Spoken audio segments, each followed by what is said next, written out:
Görmüş olduğunuz burası bizim Bağlar'a ait bir semt pazarımızdır.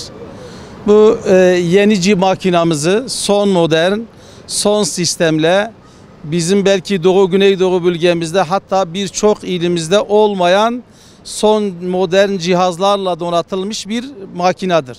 Sıcak suyla, deterjanlı suyla biz bu gündüzleyin semt pazarındaki çalışan esnaflarımızın burayı boşalttıktan sonra biz burayı temizliyoruz. Tertemiz deterjanlı suyla, sıcak suyla pırıl pırıl yapıp sabahleyin halkımız, Bağlar halkımız caddeye çıktığında pırıl pırıl tertemiz bir cadde bulacaklar.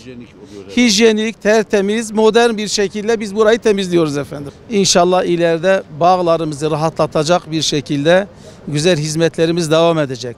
Bu parklarımız olur, bahçelerimiz olur.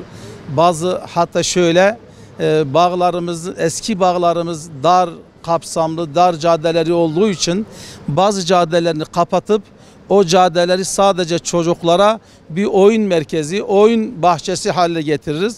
Bunu güzel bir şekilde her türlü oyun şekilleriyle boyatıp biz Bağlar çocuklarımıza güzel sürprizlerimiz vardır efendim.